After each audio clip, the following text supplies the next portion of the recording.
Ayo, what's good everybody? It's your boy Jim and is back with another YouTube video, and in today's video I'm going to be filling you guys in on all the news and leaks that we have so far for NBA 2K21. Most of it is just going to be news because most of the leaks have already been officially confirmed, but we do have one exciting leak or rumor about the demo that might be true. But before we get into this, make sure you guys drop a like on this video and subscribe while you're at it. You obviously don't have to, but it helps me out tremendously when you do. But without further ado, let's get right into this video. Now, the first thing I'm going to talk about is the leak that came out from Ronnie2K in the form of a deleted tweet. As you can see up on the screen, Ronnie says in this tweet to tag a friend who is your first matchup when promoting the NBA 2K21 demo on his Twitter. Now, this could just be a simple mistake, but Ronnie posted this tweet 2 to 3 times, and he deleted it after finally putting up a tweet without saying the matchup thing. So take this leak with a grain of salt, especially since Ronnie's a huge capper and lost all credibility last August before the 2K20 release. Now let's get into all of Mike Wang's tweets. He went ham on Thursday. Mans came out of retirement from tweeting for like a whole year to drop some great news. The biggest thing that I want to talk about is the indirect nerf to the two-way slashing playmaker. So Mike Wang said that hop steps, he said in the blog post that hop steps are going to be easier to contest from big men, but he also said in his tweets that people with like a 73 pointer or a 51 3-pointer aren't going to be able to shoot this year, or at least not consistently. He said that you're going to have at least like a 75 3-point shot just to shoot this year consistently. So this two-way slashing playmaker with a 68 open shot 3 or 69, 70, whatever it is, depending on how you make your build, one, they're not going to be able to shoot, and two, they're not going to be able to hop step. And if you play NBA 2K20, especially at like a higher level in Ante Up or something like that, you've run into two-way slashing playmakers, and you also know why exactly they win. They win because they are hop step demons. You do not sit in the paint. You can't do anything to stop the hop steps unless you're a defensive build yourself, which is why it's kind of like two-way slashing playmakers came about because of La Monsta, and then people started being hop step demons, and then other people were like, well, now I need a two-way just to stop them, so I'm going to make a two-way slashing playmaker as well, because the other two-way builds weren't, they just aren't as overpowered, because the two-way slashing playmaker can shoot as well, so that just makes it even worse, because even if you can somehow guard the hop step, they're going to dribble guide you to death and then get open for a three. The two-way slashing playmaker can shoot deep threes too, which doesn't help at all. So they've been nerfed in the two ways that make them just crazy unstoppable.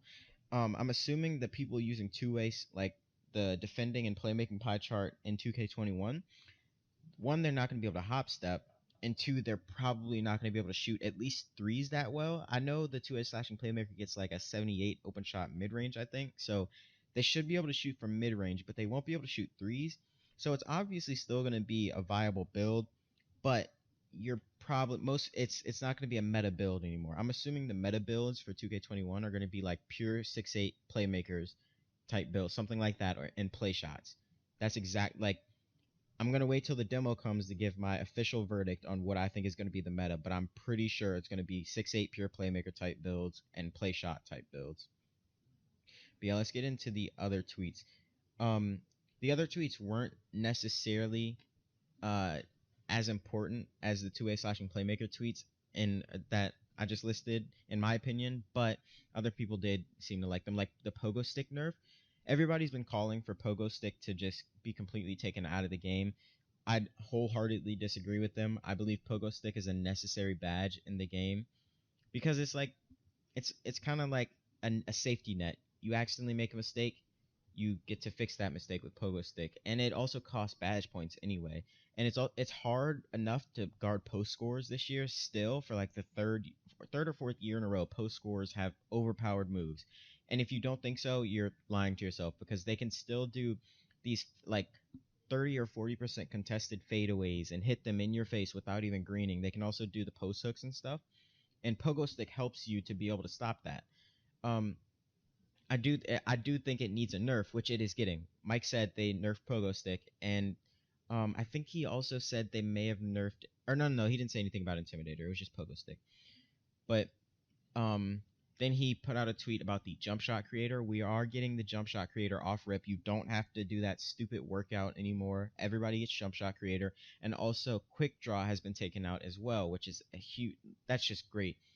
If I didn't have quickdraw in 2K20, my play shot honestly would just be a demon, because quickdraw takes up too many badge points. That's 3 or 4 badge points out of the 20 that you have. So it's like a fifth out of the badge points that you have, and it's not that much. Like, you don't 20 badge points for shooting is not that much. 20 for playmaking, defending, and finishing feels perfect for any build. It felt perfect for any build for me all year. But don't, like, anything less. I mean, any 20 and anything less on a shooting build, just, it's not enough. There's so many shooting badges that you need or want, because there's so many situations where you're shooting, like pull-ups, deep threes, just mid ranges, anything. You're shooting all the time. So we need more. I feel like we need more badge points to go into shooting. So taking away something that absorbs everyone's badge points will help with that, I feel like.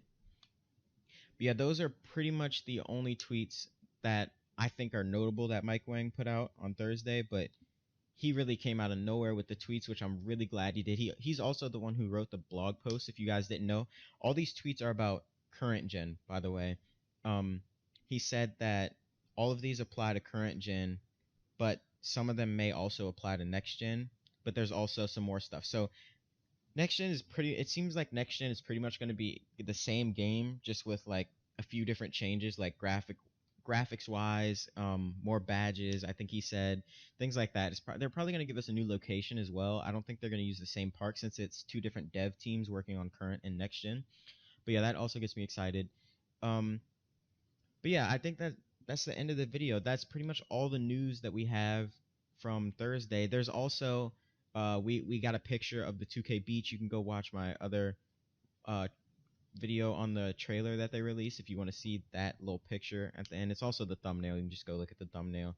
But we really haven't gotten much news. That's pretty much it that we've gotten so far. So I hope we get some more after the demo releases, or just before. I'll take any news anytime. It doesn't even have to be after. But yeah, I will be streaming the demo hopefully on Twitch and YouTube. I'm gonna stream from Twitch using my Xbox, and then whip out my phone. I have Streamlabs on my phone, and then I'll like kind of restream it from Twitch to Xbox, from Twitch to my YouTube rather, and I'll have my PC up so I can look at both chats at the same time, which should be great. So yeah, be looking out for that. I'm gonna start streaming right when the demo drops at 12 a.m. I won't be able to be loud because everyone will be sleeping, but yeah, I'll stream then, and I'll also be streaming right when 2K21 launches. And I'll probably try to stream for like at least 12 hours, but I'll probably stream for the rest of the day because I'm going to be on, and so are all my friends, since we don't have school, obviously, and stuff like that. But yeah, be looking out for those. So make sure you like and subscribe if you want to be ready to see those streams when they come out, and also all the videos I'm dropping. Like, I have 10 days worth of content planned out for the demo. There's going to be 2 videos for like 3 or 4 straight days once the demo drops, and I also have release content planned out. But yeah, make sure you like and subscribe if you enjoyed this video. All right, peace.